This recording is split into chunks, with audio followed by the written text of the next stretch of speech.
You are listening to the Mark Lesko Podcast, a podcast by diehard fans for fans. Mark covers all things Penn State football and the Pittsburgh Steelers, as well as anything related to the sports and fitness world. Tune in weekly to listen to a couple of dedicated fans talk about these topics without filters. Thank you for listening to the Mark Lesko Podcast.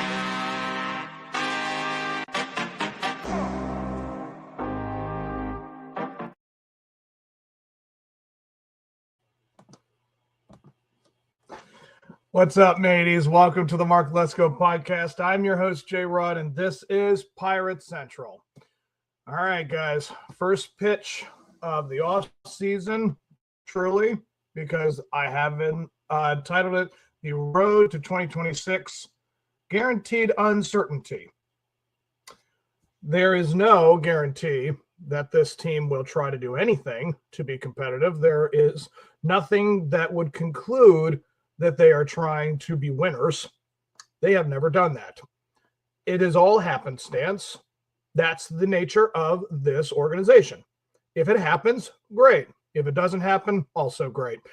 The demeanor does not change. I mean, you could tell them, you know, their house is on fire, and I think they would just say, okay. Like, they just don't seem to have any kind of meter in which to push any button to, like, pressure. Like, again, at the offseason last year should be that indication. When you have people having rented airplanes with signs that say sell the team, Bob, you know, the billboards downtown, they have put money towards say sell the team. We've had people protest, and absolutely nothing has changed anything. Like, they have not done anything to warrant any kind of like pressure, any kind of nothing. Like, it just amounted to zip. In the end, guys, these guys get their money via the, the revenue sharing with all the other clubs and the trades that they, you know, make with other teams. Like, they're making their money no matter what, you know, the fans. And I think I heard that attendance, you know, the sales there, it just seems like that's almost like on the very bottom tier when it comes to how you make money. And it just doesn't affect them. It seems like it's a little bonus, I guess. I mean, again, if they make the playoffs or if they have a winning team and, you know, we get to the playoffs, then yeah, it's a wonderful happenstance because everything that they did worked. And that's really what it shows. They don't want to be the team that actually shows that they want to be winners. They just want to prove that everything they do is right. And last year was not the case at all. Virtually the exact opposite effect had occurred, where from the very beginning, it was, you know, 10, 15 games under 500. And by the time they were about that pace, you know, they fired Shelton, they brought in Don Kelly. He stayed around 500 and then dipped down a little bit more. And by the end of it, it was 71 and 91, a very forgettable season. So now you have 2026 to look forward to. I mean, that's what you say, because again, they're so far 0-0, so we can't be disappointed with them just yet. I mean, that is the magic of the offseason, where you can't be upset yet. You know you're going to get upset. That's why you have 6 months to prepare. I'm here for you guys. I mean, I'm trying my darndest not to have any kind of discouragement. I'm not trying to be negative, but it's just the reality of the situation. I'm an honest person who has dealt with the reality of what the circumstances that have been given to us from the organization. Now, again, when Derek Shelton got fired, you know, I just recently saw something where someone put up a graphic where you saw what the players produced. Like, about half of the team didn't respond to Don Kelly, and half of them actually showed pretty good numbers with Don.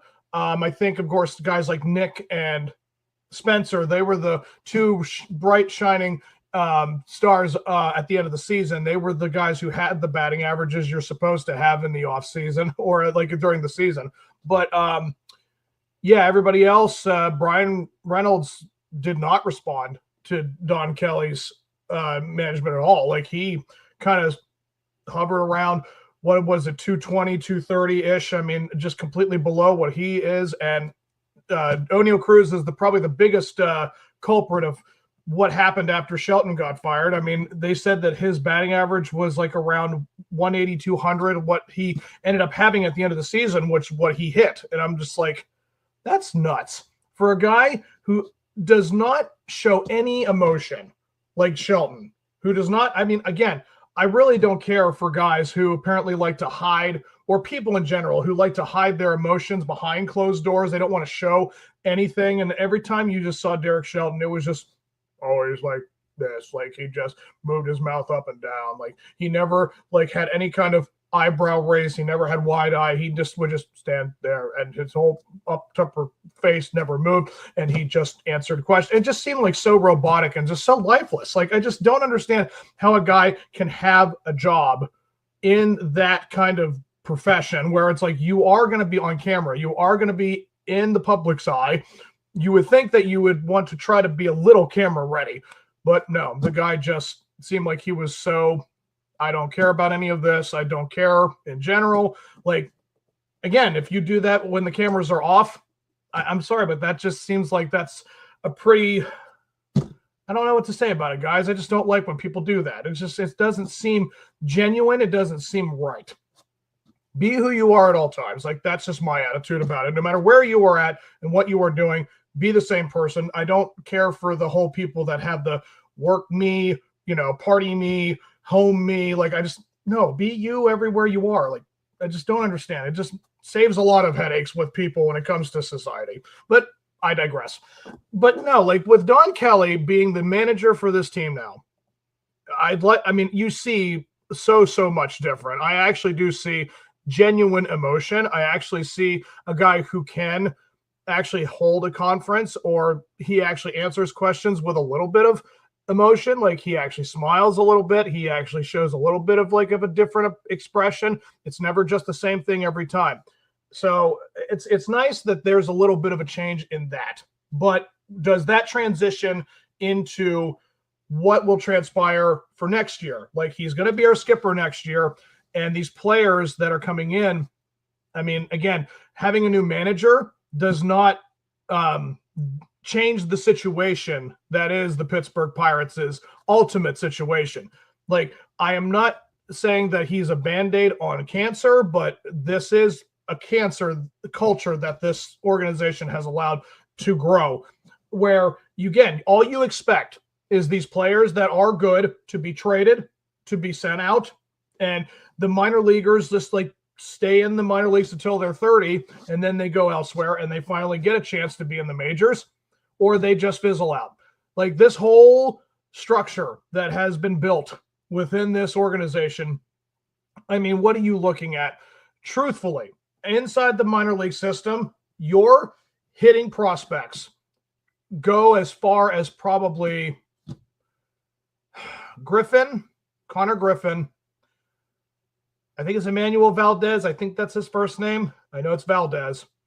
And maybe Tamar Johnson. Maybe. Like, those are the three prolific names that I constantly hear from reports that actually show something, because in the AA affiliate with the Curve, they were in the playoffs, the minor league playoffs this year, and they had Connor Griffin and Tamar Johnson and Valdez all in that group. So there's three bats that potentially are going to be here either this coming season or 2027. But like I am always pointing out, that 2027 seems like there's just going to be a lockout, because the deals are going to be up with the MLBPA and MLB, and they'll have to go into, some big trade, the discussion, and they're just going to have to lock it down and negotiate how they're going to handle going forward with a salary cap, which if it doesn't happen, guys, it's big trouble for us. That's this how it's going to be. I mean, it needs to happen. So when you watch, again, with these players that are going to be coming up through the system, you have also in the majors, basically, how many guys? I mean, you're talking maybe 3 or 4 names tops that may crack your top 20, or your whole major league roster. Like, I'm going to really break this down. I am going to bring this up. I'm going to go right into my 7th inning stretch already, because this is the team in which Oh, hold on. Brought the wrong page. Apologies.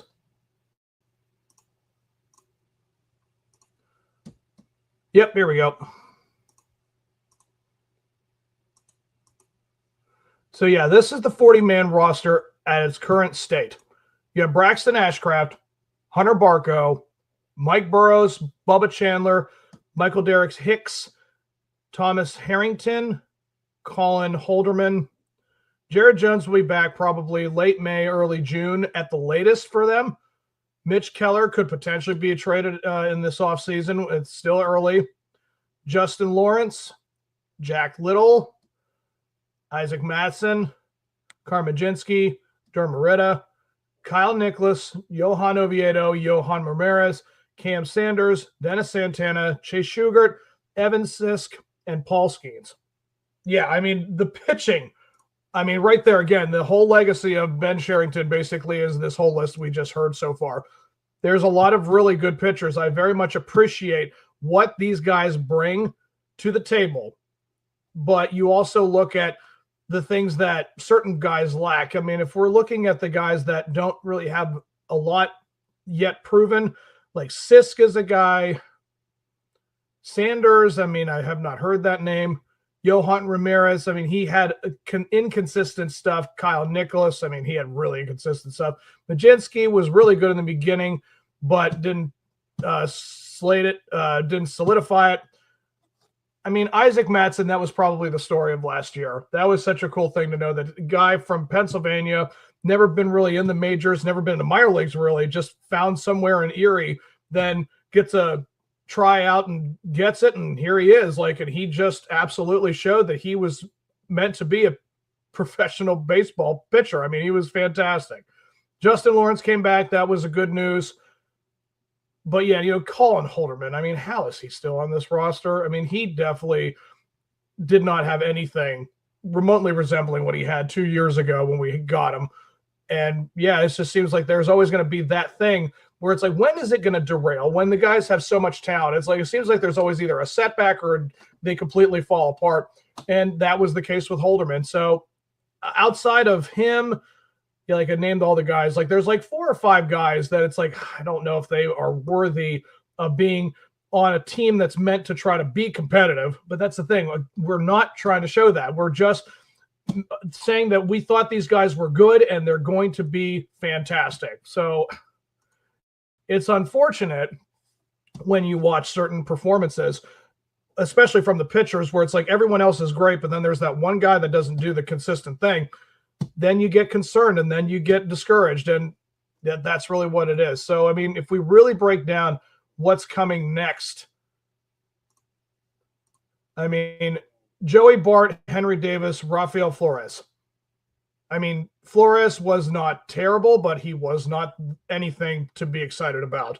I think he ended his season with like a 210, 220 batting average tops. And it's like, yeah, that's not going to be competitive. That's not even close to trying to be competitive. And, you know, honestly, Bart, I mean, he is going to be turning 29 this offseason. Is he a trade piece? I mean, it wouldn't be the worst idea, but then it's like, you know, Henry Davis, guys, it's a bust. I don't know how else to sugarcoat it, but like, it's just, they got to accept it. He just does not have the hitting power that we need. You can't have a catcher on your roster with his type of numbers. Like, it's just insane. I mean, if we really go further into his numbers,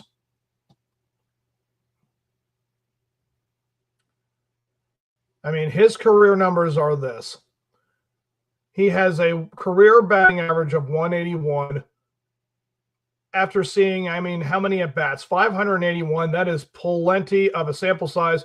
I think once you get over 250, 300, you really know where someone's going to be at in their career. And look at this. His whole 2025 year, 167. I mean, nothing about that is major league. Nothing. The only thing that might have a chance at staying is maybe the home runs. Maybe. It's just unfortunate. But yeah, this is the situation they put themselves in, and they have to correct it in this offseason. They have to go and acquire a legitimate catcher. And again, we know what they're going to do, but what they need to do is a completely different story. I mean, and then you look at the 40-man roster through the infielders. Chang, I'm so sorry, I do not know how to pronounce that name. Cam Devaney, Nick Gonzalez, Spencer Horwitz, Levier Peguero, Andy Rodriguez may be back by spring training. Ronnie Simon, I mean, it's five. He's at 5'8", 150. I mean, dear Lord, I don't know how that guy will be in the majors. Jared Triolo, Emmanuel Valdez, again, but look at him, 5'9", 190. I mean, that would I say would be the cutoff point. But I mean, what's his name? Alejandro Kirk is my goodness, that guy must be no taller than 5'6". He is very, very short, but he gets results, guys. So it's possible that a little guy can do it, but it's just, you're asking a lot. But again, 98, I mean, he's going to be 27 by the end of the year. So it's like either get him up now or it's never going to happen. So Nick York, it wasn't terrible, but everything about this, like I said, Nick Gonzalez and Spencer Horwitz, these are the guys that are going to be slated to do something next year for sure. And everybody else, I mean, toss up. You don't know, constantly gets injured, can't trust them, they're not reliable. So it's a mess in the infield. But knowing that we have a first baseman and a second baseman, at least you have half of it figured out. And here you have the outfielders. G1 Bay, Alexander Canario, Billy Cook, O'Neal Cruz, Ryan Kendler. I didn't even know this guy was on our roster. Andrew McCutcheon, Tommy Pham, Brian Reynolds, Jack Sawinski. If I saw this correctly, I heard that Jack Sawinski may have a shot at getting an arbitration deal of like $2.7 million, and I am just like, based on what? How does a guy who is going to get $2.7 million give you this? 1.147 ERA, nothing. I mean, he is worse than Davis. This is probably the worst hitter we had in our last season. I don't care if that's only 150 at-bats. That's insane. His whole career is under 200, and he might get $2.7 million. That is a very savvy human being. I'll give him that. That's pretty impressive. But, yeah, I mean, what are your guarantees for the outfield? Brian Reynolds. We don't know if Pham or McCutcheon will be coming back next year. These guys are in the ends of their careers. Not that they still can't play, but I'm saying they're at the back ends. And what do you want to play for? I mean, we want to play for championships. We want to actually have one run at going all the way. And I just know that this right here is just the epitome of what should have been. When they went into the playoffs in the early 2010s, I mean, he was right there. He was like 26, 27. It was fantastic, guys. And seeing that guy in the playoffs, he deserved it. But, again, it was a one-game playoff each time. And I think for the most part of his playoff career, I mean, he only had so many games, but he didn't have the biggest moments. So it was like we had a shot in 2013 in the division round against the Cardinals. But if I'm right, I think he had a batting average of 220. Like, it was just okay. It wasn't good enough. And it just stinks that you see where you can get to, and then you see how much you don't have that can compete. And that was really what it came down to. We finally had teams that got to the playoffs, but it takes more. I mean, look at this. You're talking about 1, Reynolds, 2, Horowitz, 3, Gonzalez. I mean, we're going to keep Flores because we just traded for him. 4, he may be a backup catcher. And all these pitchers. 4 guys out of 9 in the majors that can actually be potentially something for a push for a contention. This is what you have, folks. This is what the Pittsburgh Pirates organization has given you. It has given you basically, if you do that in percentages, how many guys are in each roster for AAA, AA, single A, and majors? I mean, you're looking at 160. So 4 guys. I mean, that is a 4%. I mean, good God. what more is there to say about it? I mean, the fact that you gave us 4% of players that have any shot of doing anything going into next year. That's really what it comes down to, guys. We are just we're in trouble. And where does it end? I mean, it just stinks that we're just not going to try to be competitive, but that's really what it comes down to, guys. The organization has to care. They just do. So, in closing this out, guys, and again, I'm trying my darndest not to be negative, but I mean, it's a long road to the spring training in February. So we've got a long 5 months ahead of us. But again, I'll be here every week, and I'm going to end it here, guys, with the showing of the matchups for the playoffs. We're now into the NLCS and ALCS. Let's see here. And I know we already started from last night. I mean, this is currently Monday, October 13th. I'm doing this episode, so if it gets loaded late, just know that that's when I did it. So you have the Mariners currently leading the Toronto Blue Jays, which was a great game yesterday. I mean, Gausman for the Blue Jays, he did everything he could to keep that game close, and then the bullpen got in, and you know, the Mariners, they just have a great bunch of bats. I mean, they have been inking at this for, like, you know, doing something in the playoffs for over 30 years. I mean, what's it been, at least 20 years since they've been to the playoffs, but, you know, they were really competitive, you know, in the 90s. I mean, it's only been a handful of times that they have had a chance to make it all the way. And I don't think they've ever made the World Series. So everybody is due. And I know that the Mariners are a team that it's like, wow, Seattle might actually have a shot at going all the way and winning everything.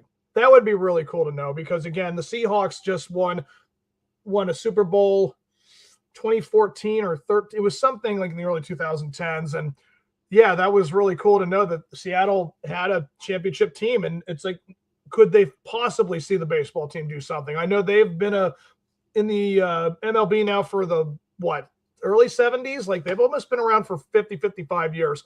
And for them to finally get all the way to the championship, I mean, that would be everything. I mean, that's exactly what some people who are, you know, what would they be, 40, 45 years old now, if they follow this team their whole lives, growing up watching Ken Griffey Jr. and Randy Johnson and all them in the 90s, and then saying that now their kids are going to grow up seeing a championship team. I mean, that's really what this is all about. This is just all about the things that you saw in your life. And if the Mariners could pull that off, that would be pretty awesome. And that's what I really see.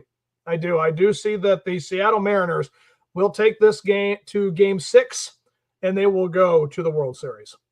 I do like the Blue Jays a lot. I really, truly do. But the Seattle Mariners story it's just a better story. It needs to happen. And then could potentially, in the NLCS, Dodgers and Brewers start tonight at 8 o'clock on TBS. This is it, folks. This is about as big market versus small market as you can get, especially with this kind of setup for the World Series. Either the big league club gets it or the small club team gets it. I mean, you look at what the Brewers, Milwaukee Brewers have endured for at least half a century. I mean, they've only been to the big show. I think they've gotten close. I don't know if they've been to the World Series. Again, they've been in the playoffs, but I don't think they've ever made the World Series. And they have so much talent. I mean, you have their coach. Oh, is it Pat Murphy? I think that's the guy's name for the Brewers head coach. But yeah, like, you've got Dave Roberts on the other side with years and years and years of success. I mean, all those championships and all the accolades and MVPs on the Dodgers, it's just really what it's all about. This is a really cool story to know that you've got these big names going up these other guys, and it could very well be, you know, the upset, the underdog. This is what really you love seeing as a fan, seeing the underdog get all the way to this juggernaut of the franchise. You know, can you break down the empire? Like, that's really what this is. You're asking this little tiny, you know, spaceship to take on the whole like enterprise. Like, it's going to be absolutely incredible. Back and forth, and I do think this is going to be pushed to at least Game 6. I'm going to say it's going to go all the way to 7, and I do believe that the underdog will actually prevail. I think that, folks, we are going to witness the Seattle Mariners take on the Milwaukee Brewers, two teams that have never won a World Series, go all the way, and winner wins the World Series for the first time. Gosh, it just doesn't get more romantic and more sappy and movie than that. I mean, I love me a good movie about baseball, and this would definitely be a field of dreams for everybody. So I'm very much looking forward to it, guys. This is just, again, I love the playoffs. I love baseball. And yeah, so this is wrapping up for today's episode, and I really hope you guys have enjoyed it. I will see you again for the next one for next week. And, you know, again, just a little side note, I didn't even mention the Pirates getting rid of their pitching coach, Oscar Marine. Honestly, it's just because now Kelly knows that these guys need to have a better, you know, motivation, I guess. I mean, we're sitting there talking about that they kept the hitting coach, Matt Haig, that didn't produce anybody pretty much, and yet we get rid of the best part of our team. Again, Pittsburgh Pirates, guys. I just, again, what doesn't surprise you about these guys? So this is really what we have to deal with. And again, long road ahead of us, guys. 5 months until spring training. A lot can happen. So again, you guys have yourselves a good one. And until next time, guys, let's go.